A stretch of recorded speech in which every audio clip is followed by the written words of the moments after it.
Yeah.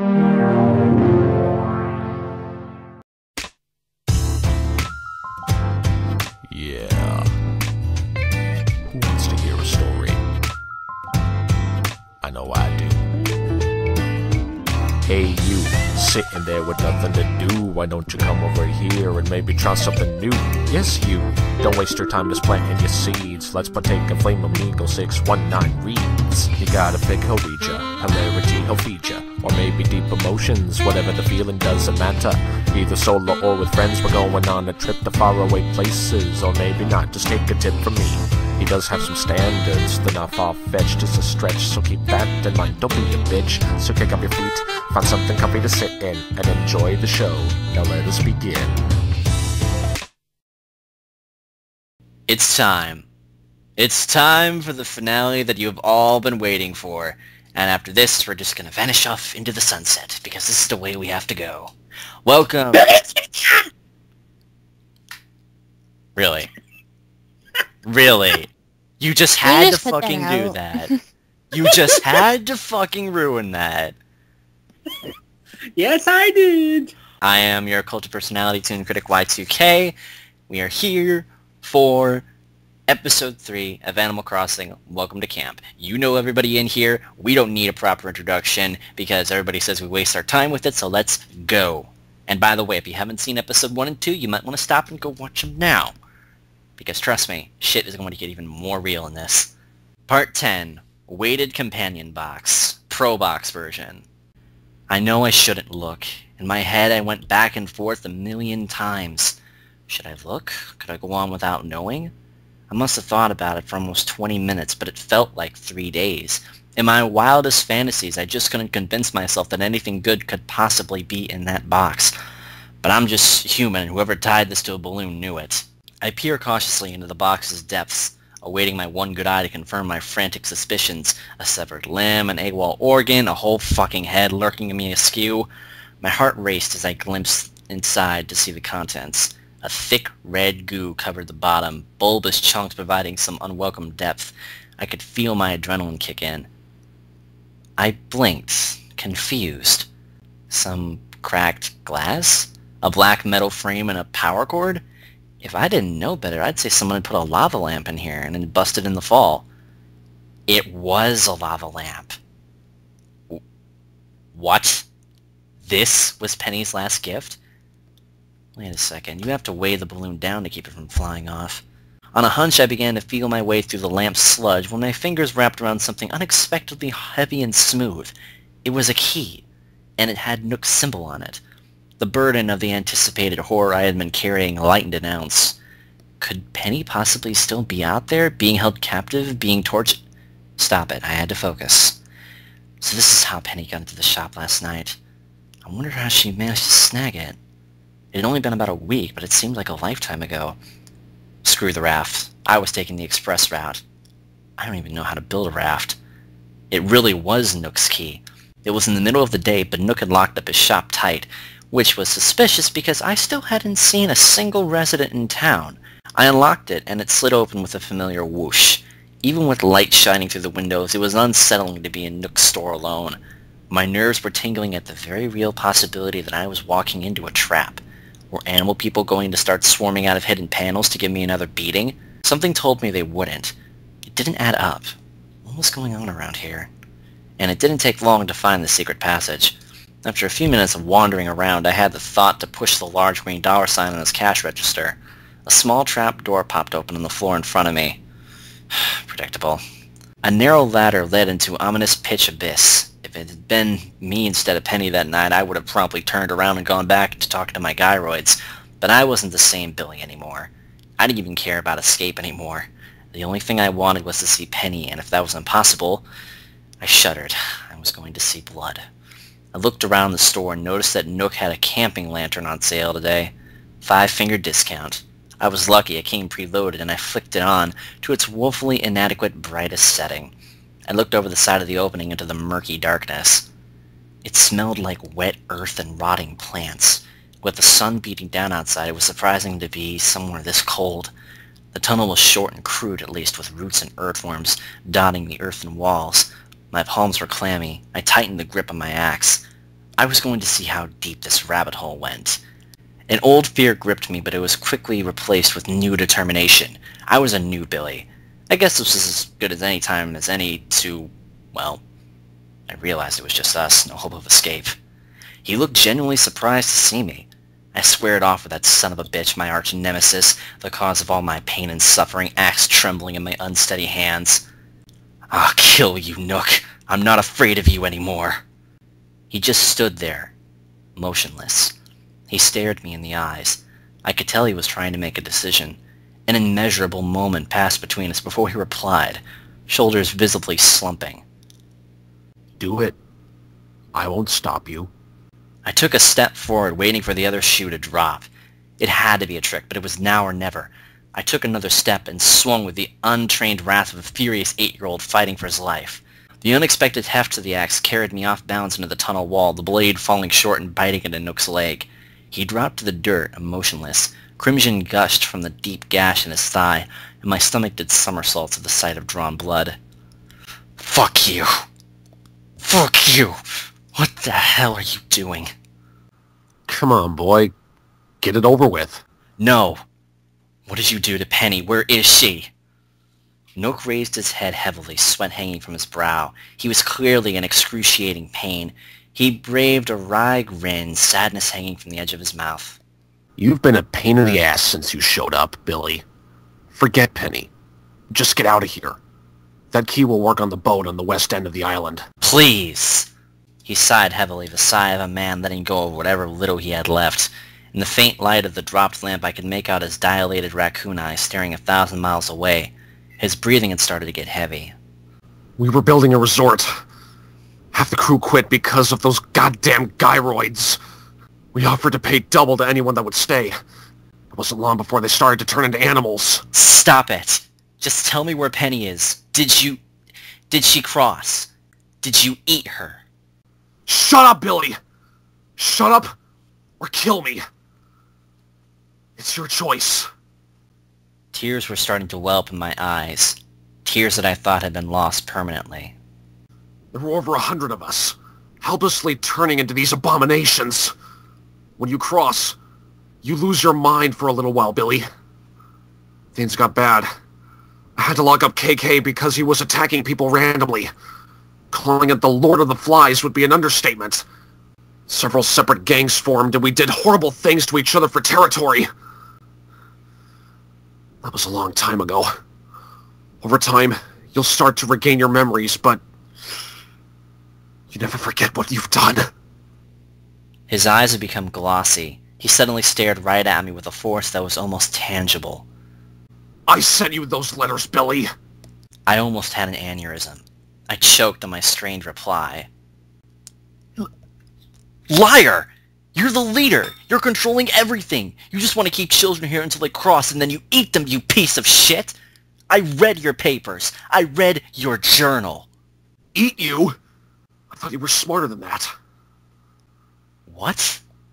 You can't escape this island, Billy. We're hundreds of miles from the coast of Japan. This island isn't even on any maps. Oh, you're welcome to try, and I hope you make it. God knows I've tried. Look what I got for my effort. He tapped his right arm against the rocky dirt wall, the hollow clack of plastic echoing down the tunnel. Fake arm. I can't believe I never noticed. But then it was hard to tell it was plastic beneath the matted fur he had attached to it. For the first time I noticed a slight effort in his voice, an inability to form sharp sounds. No tongue. I'm not the leader. I'm just in charge of the cells. In the early days, they used to torture the new kids, but I was able to convince them it would be easier this way. I've tried to make all of you comfortable as I could. Most of them are happy and stupid enough that they never even know what's going on, even after they cross. But sometimes, we get kids like you. This can't be right. It's another one of Nook's fucking lies. He's just trying to keep me confused, guessing. After all this time, how could he claim to be looking out for us, trying to make our lives better? Indignation coursed through my veins. You're a liar. I don't believe you. Why would you pretend to be Penny? Why would you give me your own journal? Why have you been sending me mixed messages like that creepy fucking letter and then put your key in there? Look at me, Billy! Look at your face! This is what happens when you try to escape. They take something from you. The only thing I can give you is hope. Hope that there's something else out there. Didn't you notice that I did nothing but encourage you to wait longer and longer? Try to scare you into doing nothing? Wouldn't let you take any action? I have to admit, I didn't predict you used the balloons to map the island. Never should have taken this long. You should have crossed by now. At least then, maybe you could finally accept that you're stuck here. I sent you one last letter to try and scare you into letting it all go and giving up. I gave you my key in the off chance you decided to grow some balls. I wasn't lying. I don't need it anymore. To be honest, I didn't think I'd see you down here. I was starting to lose it. Something deep in my gut told me he wasn't lying. He was bleeding out in front of my eyes and he didn't care. It answered some questions that had been gnawing the back of my mind that I had been trying to ignore. How could a cute little girl like Penny have broken into Nook's house and just happened to find his private papers and journal? Why would she run back to her own cell? How could she get away with putting together a package every day? Tears were streaming down my face. Then, there's no Penny? She was never real? Oh. She's real, all right. He must have seen the shock on my face. He averted his eyes and continued. Penny runs this freak show. I'm sorry, kid. I had to use her name on the letters because I couldn't risk someone else finding the messages by accident and tracking them back to me. Nobody would question a message from Penny. He managed a weak smile. I'm running out of limbs. No. No. Shit. I shouldn't have told you this. Come on, get out of here. Make a run for it. You're smarter than the rest of them. I think you have a real shot. No. It's not true and I can prove it. What about the end of your journal? Why would you say that you need more children? Why did you say rabbits are your favorite? The smile on his lips melted away and he groaned and shivered, almost indistinguishably. He leaned back and rested his head against the tunnel wall. Listen. You're not supposed to know some things. I finally snapped. I punched him hard across the face and grabbed him by the collar, pulling his face to mine. I ended up screaming. You think you suffered? You think you're a saint because you tried to make this hellhole comfortable? Fuck you, you goddamn coward. You think I got anything left to lose? Huh? Now tell me everything. And you win an Oscar. About fucking time. He looked me in the eyes. The tension hung in the air like a baby grand piano, and there was a metallic ting floating in the misty tunnel you could almost taste.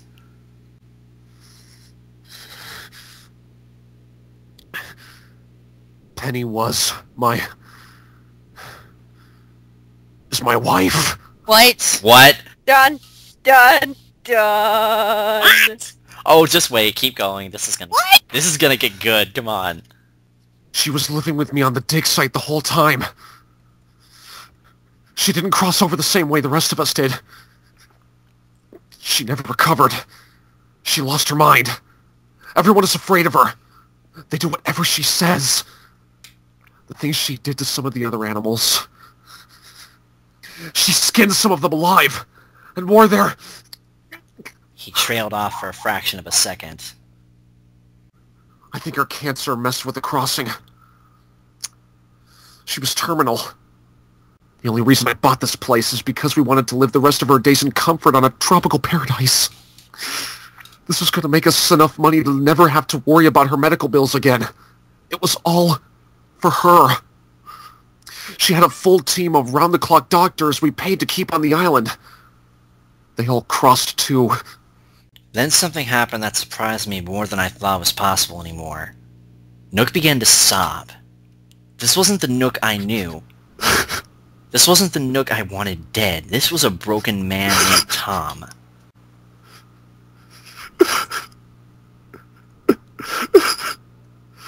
She took over the house and took over the journal and the business. She came up with the plan to get new residents. She never did anything to me, but she's insane. She thinks that she can replace the cancerous parts of her body with children art. She thinks we'll be together forever. With unexpected dexterity, a gleam flashed from underneath his clerk's apron. It was a knife. I covered my face with my arms, waiting for the pain. When I finally looked, Tom's body slumped. His vacant eyes staring at me, begging forgiveness. Tom died unloved and alone in a dirty hole, like an animal. What was I supposed to do now? I don't know how long I stood there in disbelief. 1,000 thoughts buzzed through my battered mind like an angry swarm of bees.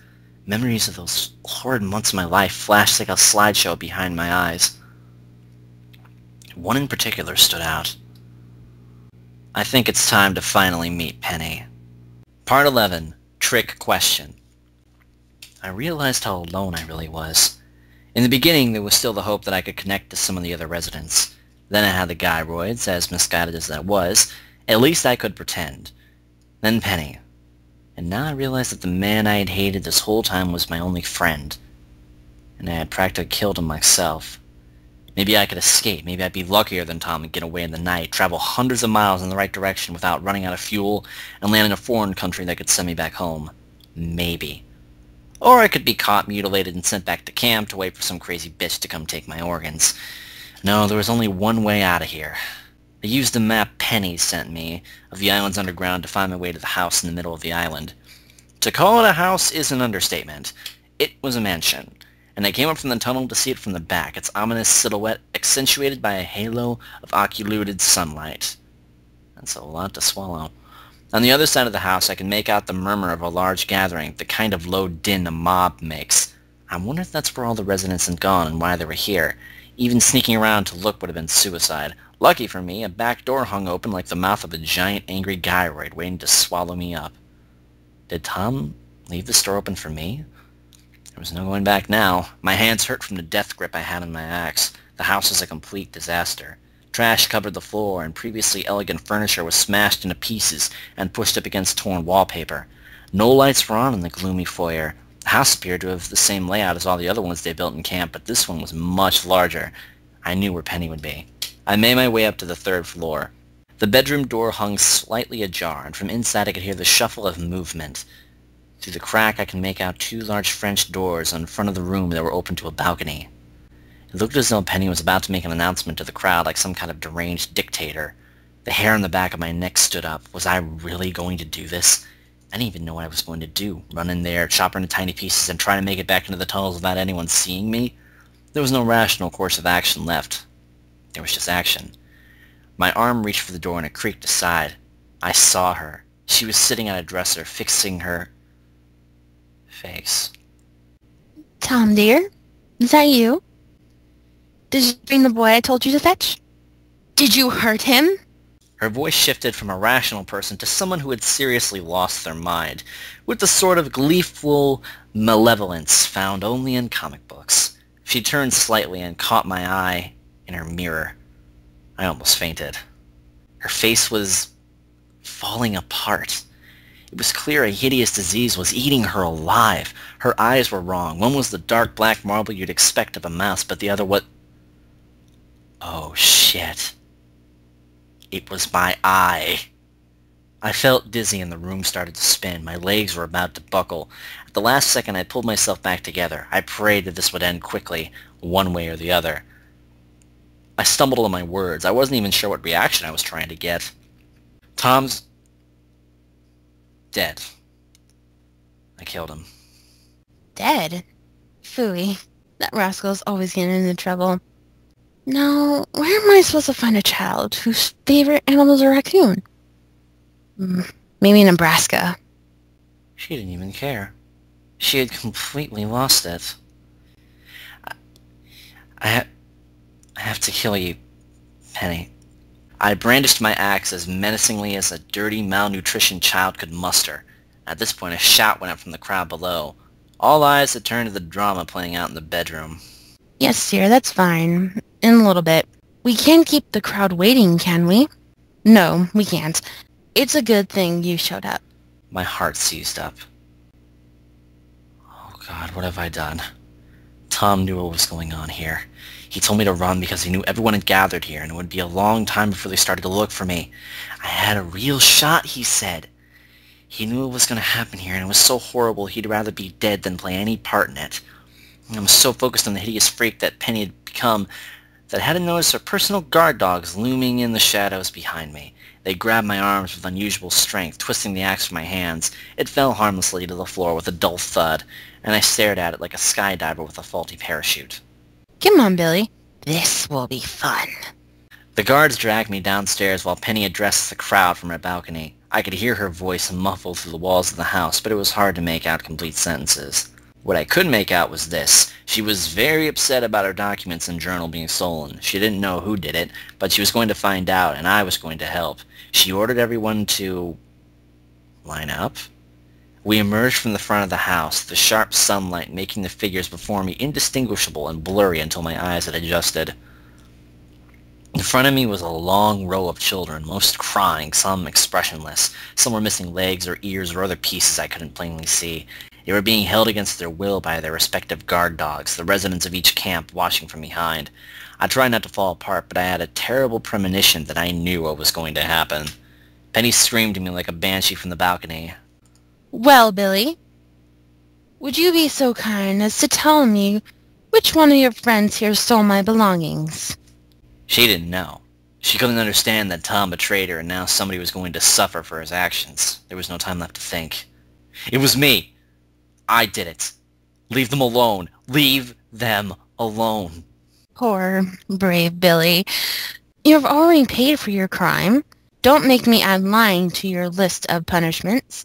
I know you were in your own camp, so it couldn't have been you. I'm very busy, and I'd really like to know who sent you those papers, Billy. It was Tom. Tom did it. He did everything. Please. Please just let them go. Penny motions to the first child in the line. The boy's guards looked panicked, but resigned to do Penny's will. Begrudgingly, they dragged the boy, screaming, to the back of the house. Penny turned and left the balcony. Several minutes passed, blood-curdling screams filling the air. The screaming stopped abruptly. From inside the house, the dull thumps of someone heavily climbing the stairs could be heard. Penny returned to the balcony with her prize. She held out her arm and waved around the arm she was holding. Look, Harold's waving goodbye to you all. Now, how about the truth this time, Billy? The crowd collectively gasped, children intermittently screaming for their own lives. I doubled over trying to heave, but my stomach had nothing to give up. Too much. I couldn't deal with this. She was making me choose who to slaughter like livestock, and if I didn't tell her what she wanted to hear, she'd drag each one of these kids behind the house.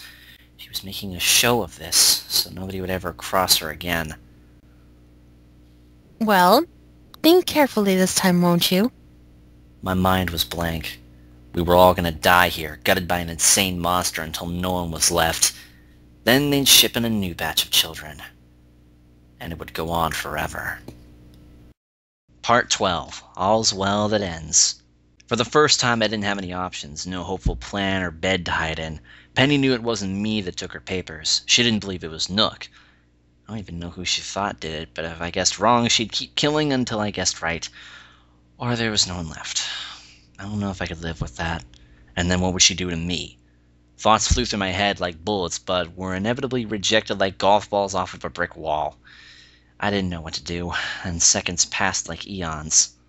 It was me! Shocked, I glanced over to see a gangly figure. A tall, relatively older boy had stepped forward. He was missing a leg from the knee down and moved slowly on a makeshift crutch. "What are you doing?" The sides of his head were flat, lacking the telltale silhouettes of ears. He couldn't hear me. Oh, Philip. You always were a troublemaker, Why don't we take a walk together? She giggled to herself at the thought of forcing Philip to hobble alongside her on a pleasant afternoon stroll before again leaving the balcony. Wait, Phil, I knew that name. He was one of the children that had sent back a message to me when I was mapping the island.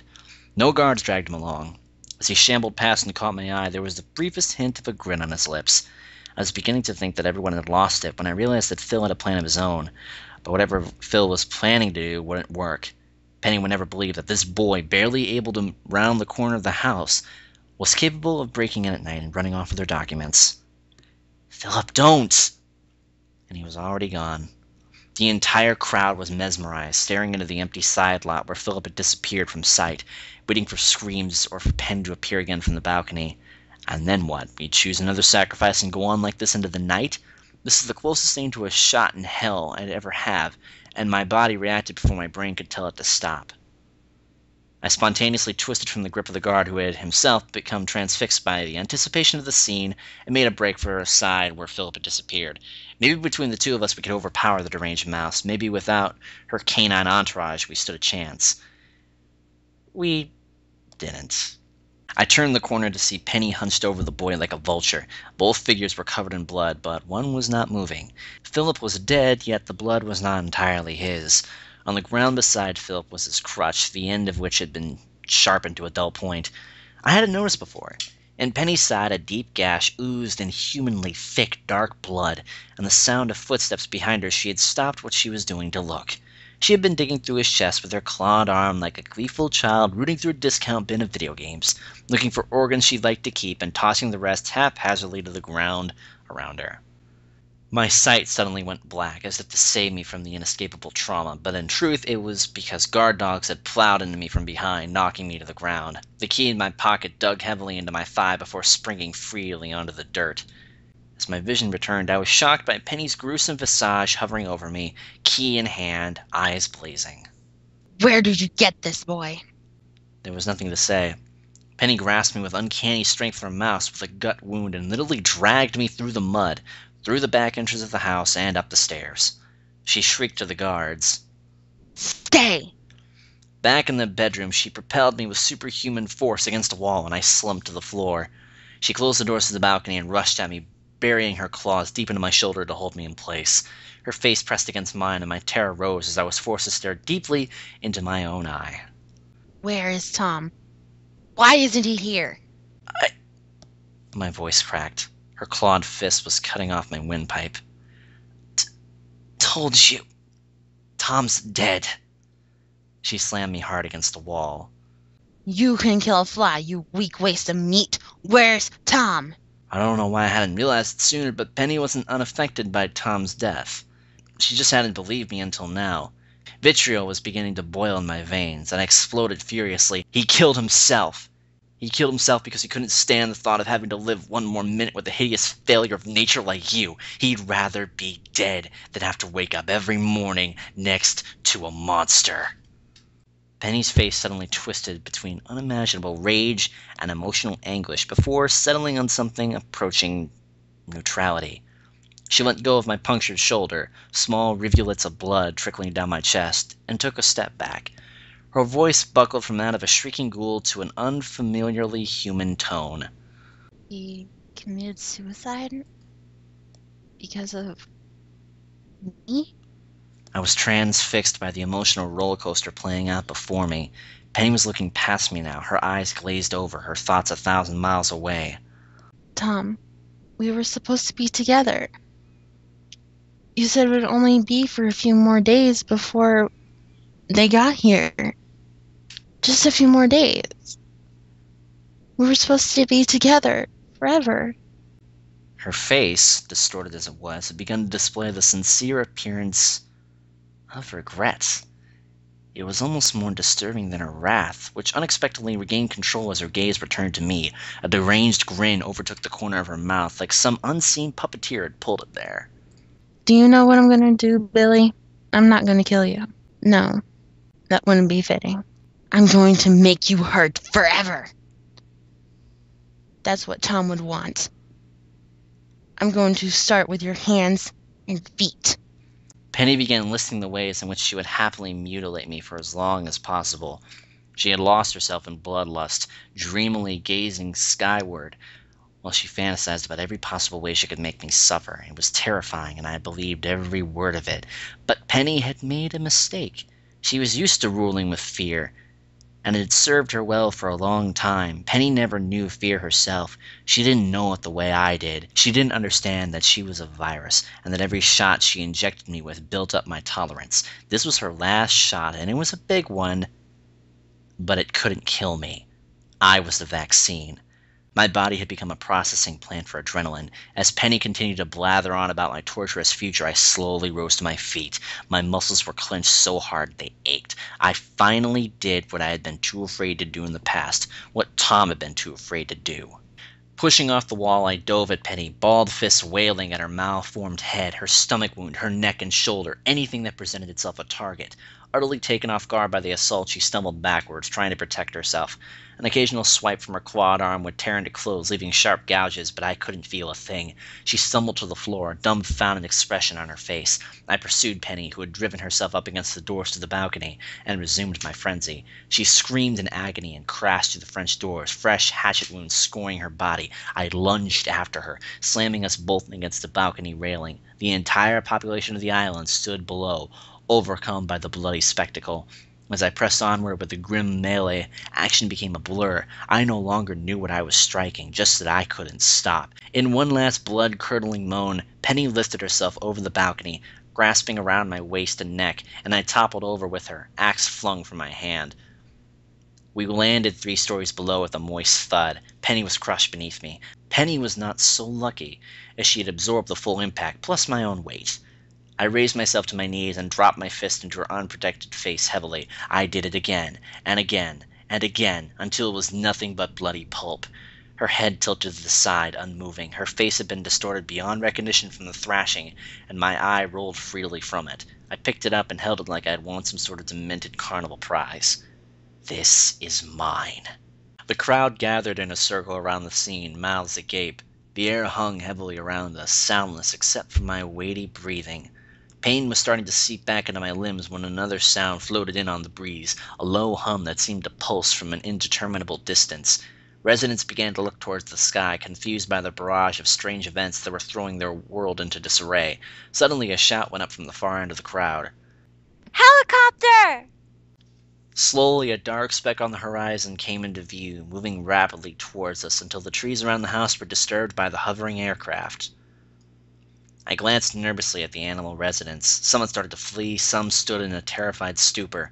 The guard next to me looked at the corpse, then at me, then at the chopper hanging in the sky, as though he were trying to piece together what had just happened and had blown a fuse.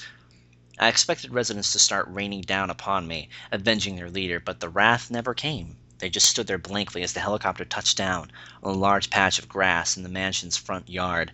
On the helicopter side was a symbol, a white field with a radiating red sun. Armed men hopped from the helicopter and formed a perimeter. A tall man in a suit waded through the bewildered crowd to where I was standing. He offered his badge for inspection and asked with a slight accent, "Are you Tom?" And that's where my story ends. Epilogue. If you're reading this journal, I suppose you're wondering what happened next. I'd feel remiss if I didn't transcribe it here, at least for my own peace of mind. I was taken into custody and returned to the U.S. The United States government asked me to record what happened on that island, and I wrote up this official document. It's taken years of professional psychiatric care to get to the point where I can even think about it without having a mental breakdown. I'm almost 30 years old now, and sitting here, looking at the big picture, I can barely believe any of this myself. I'm sure all of this will be filed away under C for crazy and never seen again. But it helps to see it written down. I still haven't returned home. It's been a long time, but by now I'm sure my mother has moved on. Maybe I would just shock and upset her. Maybe I'm just afraid to go home. But I'll do it someday soon, honest. No, I guess for posterity's sake, I should mention how they found us. It was much later that I learned a distress beacon had been sent from the mansion. I think Nook had told Penny that he was going to fly in more doctors to help her. She had killed most of the originals. But that left me wondering for a long time why he had to die if he thought someone was coming to rescue them. Why did he kill himself?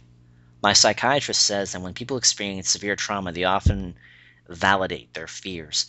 She thinks that Tom was so afraid his last plan for escape would fail like everything else that he killed himself to make sure it came true.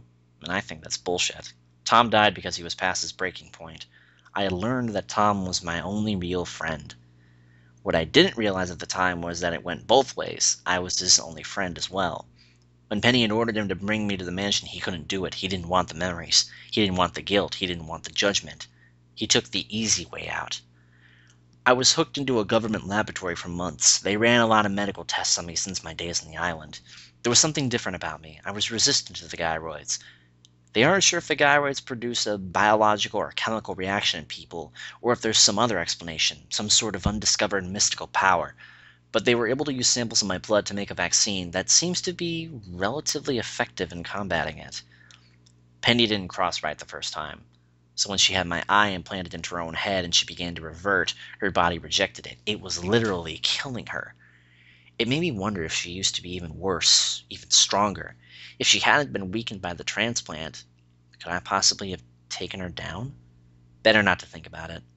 In other residents, my genes would occasionally slowly reverse the gyroid's effects. Some of the residents they used it on even slowly returned to their human selves, as though the crossing were just a virus, or radiation that could be purged. Though I was resistant, I was not immune.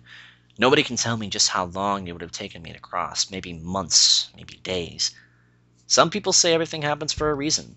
Would I do it all again if I knew I could save these people? The honest truth is, I don't know.